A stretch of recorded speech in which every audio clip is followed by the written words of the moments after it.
साम्राज्य, सामान्यांचा असामान्य आवाज। नात्याला काळीमा फासणारी आणि सोलापूर जिल्ह्याला हादरवून सोडणारी एक धक्कादायक घटना समोर आली आहे। पोटच्या अल्पवयीन मुलीवर वारंवार लैंगिक अत्याचार करणाऱ्या नराधम बापाला सोलापूरच्या विशेष न्यायालयाने 20 वर्ष सक्त मजुरीची शिक्षा सुनावली आहे। रक्षकच भक्षक बनल्याच्या या घटनेने परिसरातून संताप व्यक्त केला जात आहे।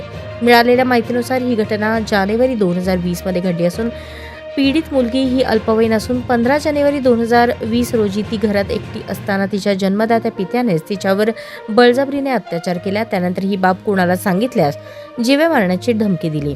भीतीपोटी पीडित मुलीने सुरुवातीला कोणाला काहीही सांगितले नाही, मात्र त्यानंतर जेव्हा ती मुलगी घरी एकटी असायची तेव्हा नराधम बाप तिच्यावर अत्याचार करायचा। एके दिवशी पीडितेची बहीण घरी आली असता तिने हा धक्कादायक प्रकार पाहिला। त्यानंतर हा सर्व प्रकार उघडकीस आला। पीडितेच्या आईने धीर धरत सोलापूर तालुका पोलीस ठाण्यात पतीविरुद्ध तक्रार दाखल केली। पोलिसांनी या प्रकरणाचा सखोल तपास करून न्यायालयात दोषारोप पत्र दाखल केले। खटल्याची सुनावणी सोलापूर येथील विशेष न्यायाधीश BN सुरवसे यांच्या समोर झाली। सुनावणी दरम्यान सरकारी पक्षातर्फे ॲडव्होकेट शीतल डोके यांनी बाजू मांडली। खटल्यात एकूण 7 साक्षीदारांचे साक्ष आणि वैद्यकीय पुरावे महत्त्वाचे ठरले। दोन्ही बाजूंचा युक्तिवाद आणि पुरावे ग्राह्य धरून न्यायालयाने आरोपी बापाला दोषी ठरवले। त्याला 20 वर्षे सक्त मजुरी आणि 20,000 रुपये दंड अशी शिक्षा सुनावली आहे। दंड न भरल्यास आणखी 1 वर्ष सक्त मजुरी भोगावी लागेल असेही न्यायालयाने निकालात स्पष्ट केले।